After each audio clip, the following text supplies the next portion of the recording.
There are some people on the right who've argued for quite a while that, MSNBC is the left-wing biased network. I've always taken issue with that because the reality is they're not ideologically left-wing. Of course not. They're cheerleaders for the Democratic Party, for the Democratic establishment. There's a big difference between those things because the Democratic establishment is not left-wing. The Democratic establishment are neoliberal corporatists. So, just like Fox News is the Republican cheerleading network, MSNBC is the Democratic Party cheerleading network. And when you take out the most partisan outlets, Fox News and MSNBC, the nightly news, CBS, ABC, NBC, and CNN you could throw in, they have a more, their bias is just pro-establishment. Maybe slightly leaning in the Democratic Party direction, but it's still just pro-establishment. So they do propaganda for the establishment of both parties. What you're going to see here is a great example of how MSNBC is clearly not left-wing. There are no left-wing voices in mainstream media.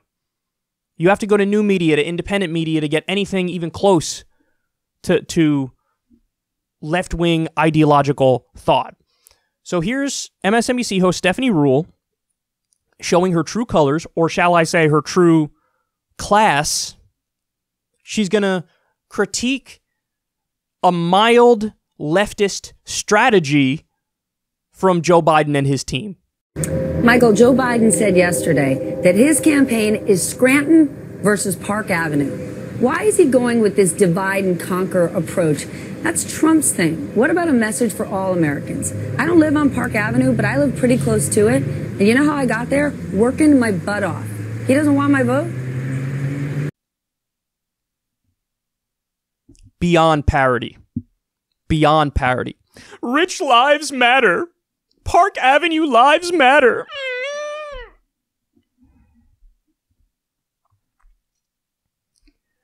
Is she unaware that the entire government exists to support the wealthy? We live in what is functionally an oligarchy and a kleptocracy.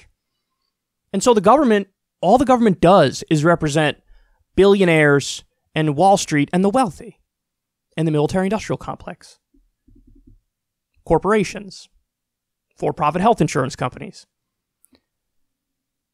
The tweet from Biden's not even going to do anything remotely left-wing. But the tweet was like, oh, it's Scranton versus Park Avenue. So he's trying to say, like, I'm the average Joe, and Trump is the representative of the wealthy. Like, that's the tweet. And this is what she's taking issue with.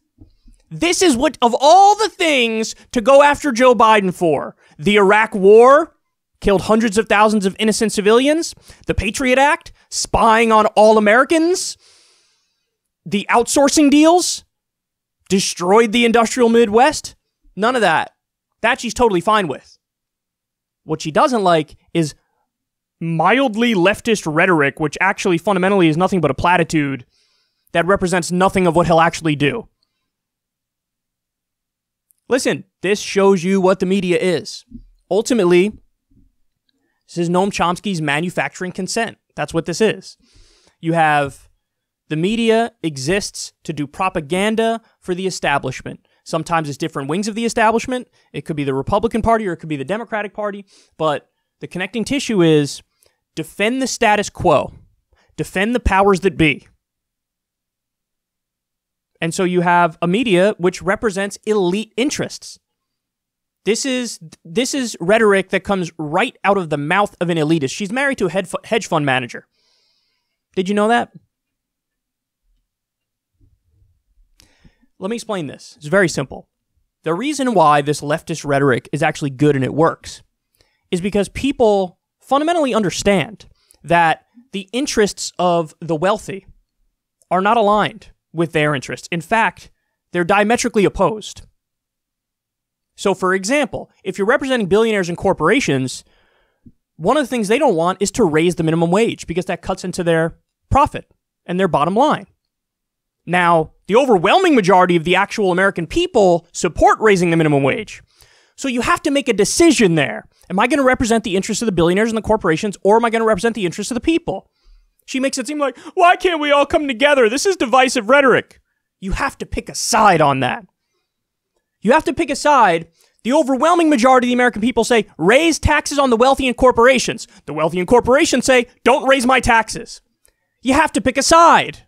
You can't say, whoa, well, gosh golly, we got to come together and hold hands and sing kumbaya. That makes no sense. They are fundamentally opposed. The class interests are opposed. She's trying to act like that's not the case so we can just continue the status quo, which is perpetually screwing workers. By the way, this clip comes out the same week that a report showed that the top 1% has effectively taken $50 trillion from the bottom 90%. Let me repeat that. The top 1% has effectively taken $50 trillion from the bottom 90%. If you kept the level of wealth and income inequality that we had decades ago, and you just kept it at that ratio and moved forward from there, workers would be $50 trillion wealthier. But the system was rigged. It was rigged by corporations. It was rigged by the wealthy. It was rigged in terms of tax policy. It was rigged in terms of trade policy. You see the problem? It's also rigged in terms of who gets bailed out and who doesn't.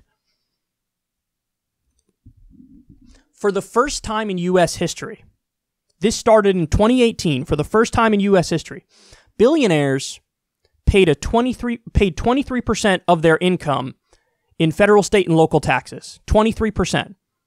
The average American paid 28%. So a working class person paid more in taxes than a billionaire.